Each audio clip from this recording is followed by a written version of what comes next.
The gold sector, despite moving $400 in the last few months, is still a bit of an unloved child in the markets.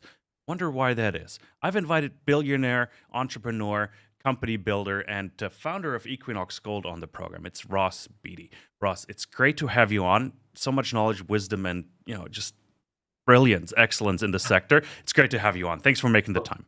Only in my mind.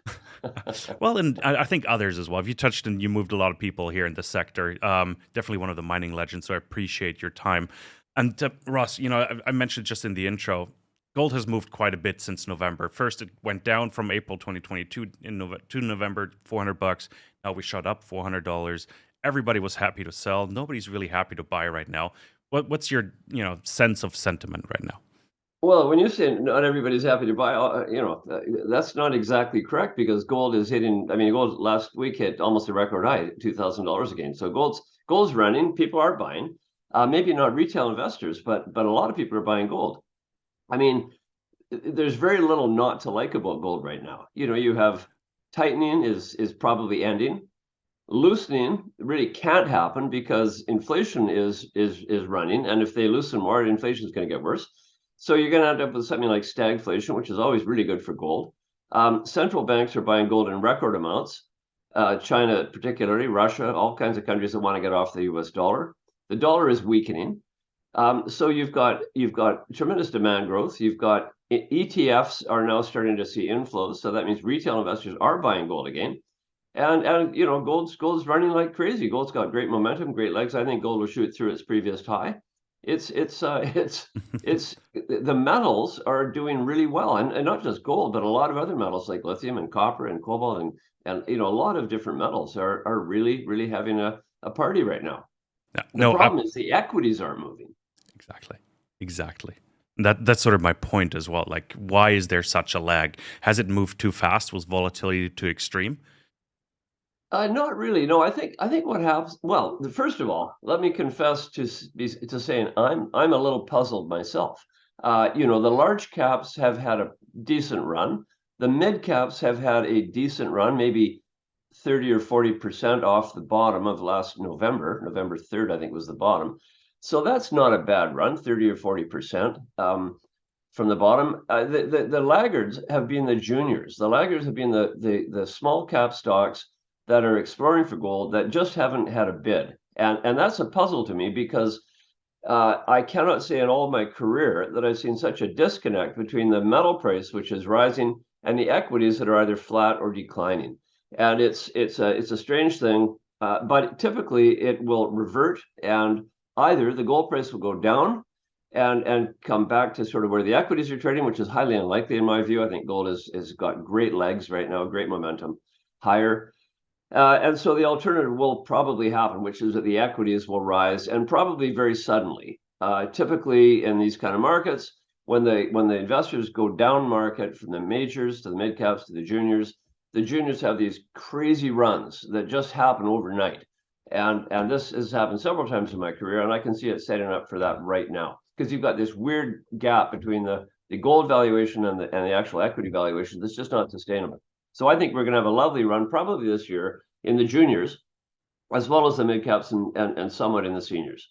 That's my view of where the equity market should be going this year.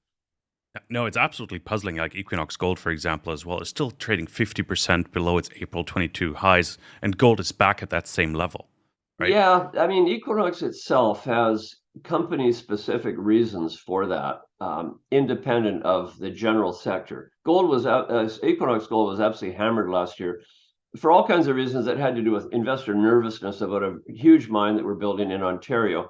Big capital expenditure, $1.2 billion mine construction. And a lot of investors just got nervous that we weren't going to produce as we predicted on time or on schedule. And we're going to have capital cost blowouts like have happened a lot of other mines in Ontario recently. And they just got nervous and sold. And we also had all kinds of issues at certain of our mines. We have 7 operating mines right now. And we had certain specific issues at some of those mines. We had, a couple of closures. We had a blockade or two. It just was a rotten year. It was just a rotten year last year. Q4 was much better. Q1's going to be better again. We should have a pretty good year this year. The big thing in Equinox is whether we can build our big mine in Ontario, the Greenstone mine, on time and on budget. we're 80% through construction now. It's tracking perfectly to schedule, perfectly to budget. So as that nervousness, we're going to complete construction at the end of this year. As that nervousness unwinds, I think you're going to see a really nice rebound in the company. As we develop our mines in accordance with our budgets and our plans, we should have a much, much better year this year. And so you've already seen that in the stock price, and I think that's just going to continue as 2023 rolls along. You'll see also some things we're going to be doing to boost our balance sheet. That's really important to give investors comfort we can do what we say we're going to do. And then we're going to go back on the growth hunt.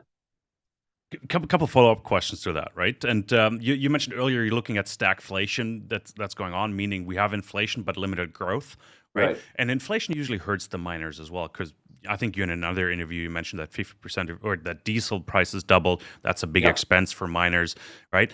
How are you dealing with that at Equinox? Like, how are you sort of future-proofing the company? Sure. I mean, you can't really avoid inflation. Costs rise when there's inflation, and certain costs rise even more. So last year was a kind of a triple whammy. We had 60% rise in diesel prices, 50% rise in cyanide, lime, those kind of reagent costs that we use in mining. They really hurt us last year. This year we haven't seen any price rises of any consequence because all the big rises happened last year. But to some degree, gold producers have a natural hedge against inflation because gold typically does better when you have an environment like this. And we're seeing that in the gold price. And I think that's just going to continue. So we have this natural hedge. We also have natural hedge against local cost rises. So for example, if we're in Brazil and Mexico, typically as those countries devalue, of course, we're producing in the dollar. Dollar gets relatively stronger. We're producing gold, which is denominated in dollars, and we're paying local costs. So to some degree, we're sheltered from those kind of cost increases. But I guess what I'm saying is I think the main cost factors in our inflation world are behind us now, and I think we're going to be much less susceptible to those in 2023 and beyond. Okay, thanks for the comment. You mentioned you might be looking at growth later on once you're done with Greenstone, which might be early or mid next year. Question I have in terms of growth, often it's debt financed, right? And the question I asked somebody else in another interview recently is, did the miners miss an opportunity sort of acquiring assets or merging and while debt was cheap, right? Meaning like interest rates were low. So I don't know, what are the debt interest costs right now? 8-9%. It would have been a lot cheaper at 4 or 5%, I'm assuming, right? Is that a missed opportunity? Well, the trouble with debt is it typically doesn't, it's not, I mean, some mining companies they did convertible debentures, they did bonds that were low interest rates, and those are fine. Some companies did that. Other companies like our company, we definitely loaded up on debt because I didn't want to use our valuable equity to build something that has cash flow generation, easily supporting debt repayments. But of course, it's kind of a floating rate. So as the prime rate goes up, or as the base rate goes up, our interest rates go up, and so we're paying much more interest costs today than we were, 2 or 3 years ago. And the answer to that is, as soon as we get into production, we delever. We pay off some of that debt as fast as we can. I don't think they missed an opportunity particularly. Every company is different. Every company has a balance sheet or that can support some debt, and some are stronger than others. That's just how it works. Yeah. You mentioned deleveraging your balance sheet, sort of getting maybe some debt off the books or refinancing. What are some of the options that are available to you right now? Well, we're not looking at doing that right now. We've borrowed to build this big mine in Ontario principally, and as soon as that gets going, it's going to have robust cash generation potential, and then we'll use that to pay off the debt that we borrowed to build the mine. That kind of thing. Okay. Yeah, it's usually cheaper to borrow once you're in production anyway, or to a couple percent at least. Right. You mentioned, we talked about sentiment earlier. The generalists are still not really buying in the sector. And I'm wondering, like, what is Equinox or what are the mid-tier miners and the miners in general doing either right or wrong to attract the generalists? Like, what's your plan there? Yeah, I think it's kind of hard to say, Kai, speaking generally, because every company is different. I think, generally speaking, the sector is going to see inflows of capital. And when that inflow comes in, whatever is going to spark that, and it's often a big rise in equity prices, funnily enough.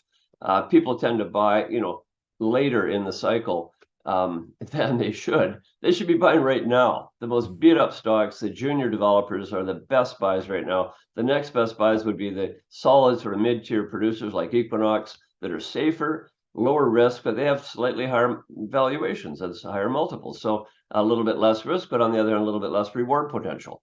And then the seniors are the least attractive right now because they have, by and large, they trade for the highest valuations. Yes, they're safer, but in this kind of a market, I think it's going to favor people who are able to take a little bit more risk.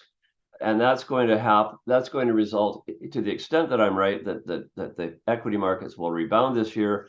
It's going to rebound in the juniors, and it's going to happen really quickly.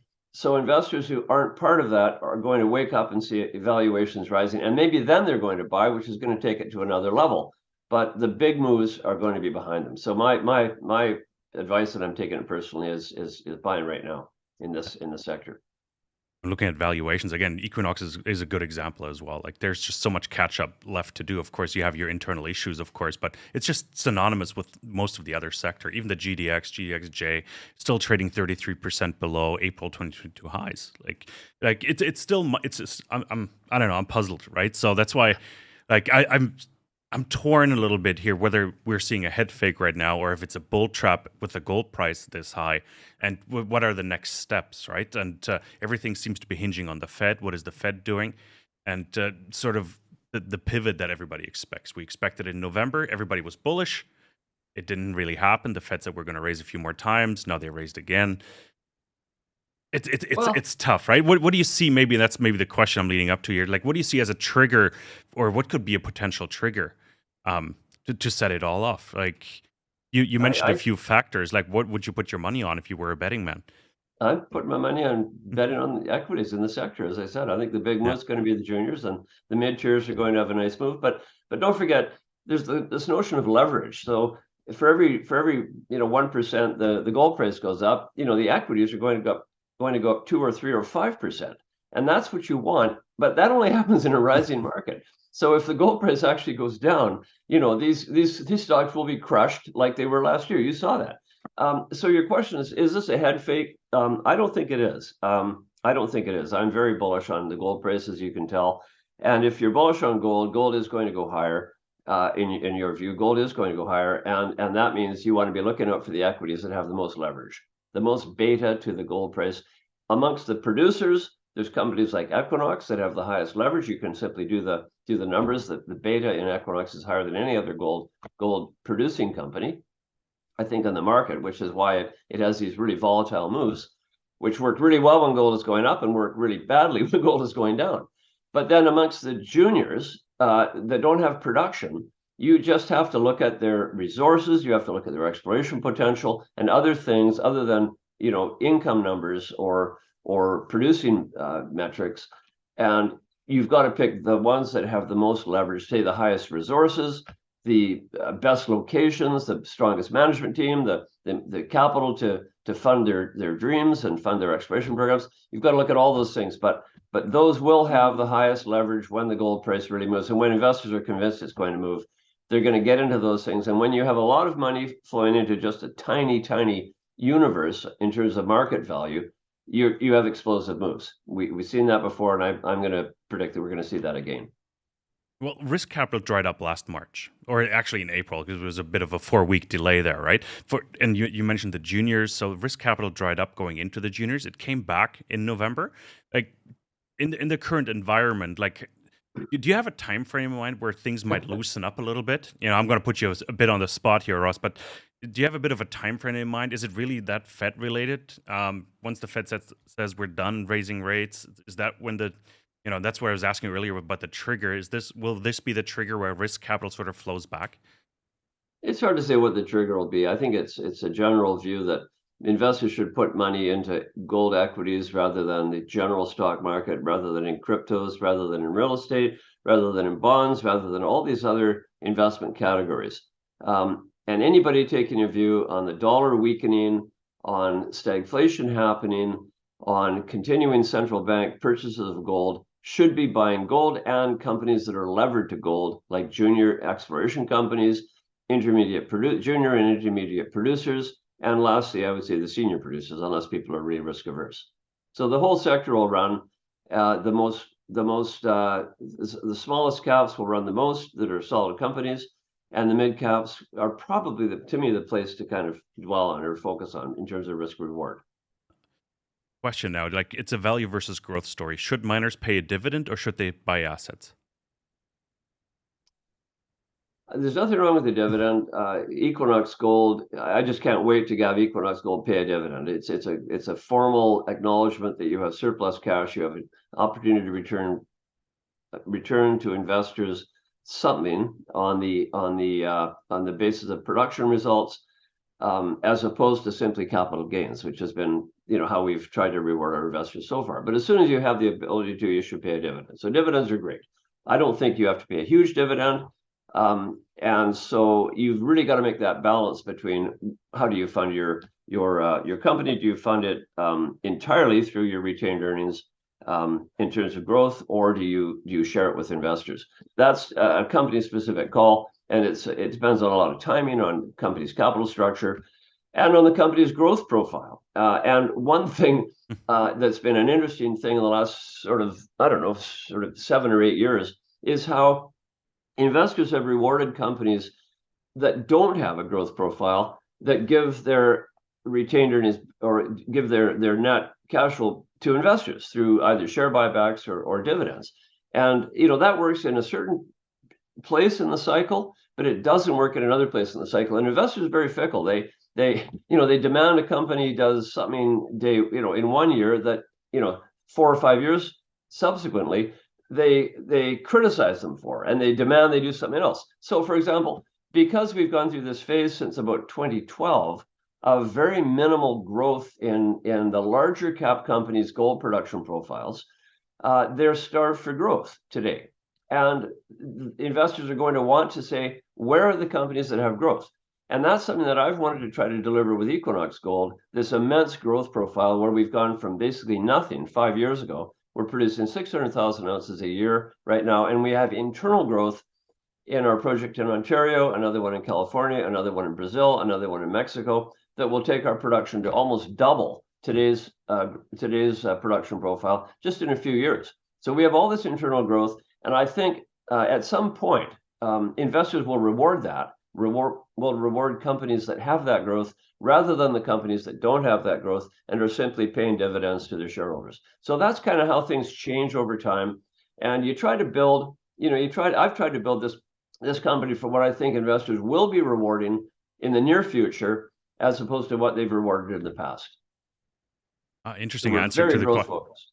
Yeah, very interesting answer. Is like to the question, because it's always a debate, and I'm growth focused as well as an investor. Like I'd rather see the company grow and have share price appreciation than getting 5% dividend yield, and that's even a lot, right? So usually the miners pay 1 or 2% from what I remember seeing.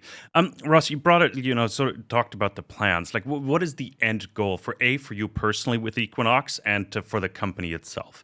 Like, is it really positioning for a takeout? Or is it really just to be a nice mid-tier producer, or maybe even break into the major league here? Oh yeah, Kai. I mean, we've had the goal since day one of. I mean, this is my last company, right? I've had 14 or 15 companies in my career, and this is my last company, and I really want to shoot for the fences and try to build this into a major gold producer. I have no interest in being bought out by anybody. We're trying to build this into a very large household name in the gold industry, one of the top 10 gold producers in the world.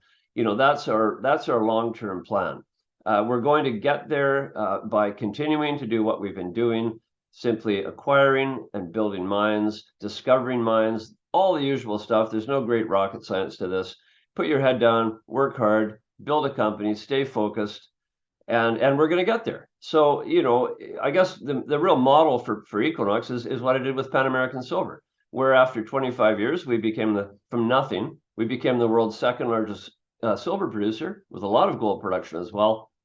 The company now has gone to greater heights since I retired from the company a few years ago, and it's now one of the world's top 10 gold and silver producers, and that's pretty satisfying for me. I mean, I'll probably when I croak, I'll probably own all the shares that I kind of started the company with. I have no great plans to sell any, and Equinox is the same exact story. Just trying to build it into a really big company. It's very satisfying. You create a lot of wealth for a lot of people.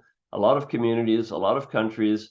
It's a very satisfying thing to do if you can pull it off. And so we're halfway there, I'd say.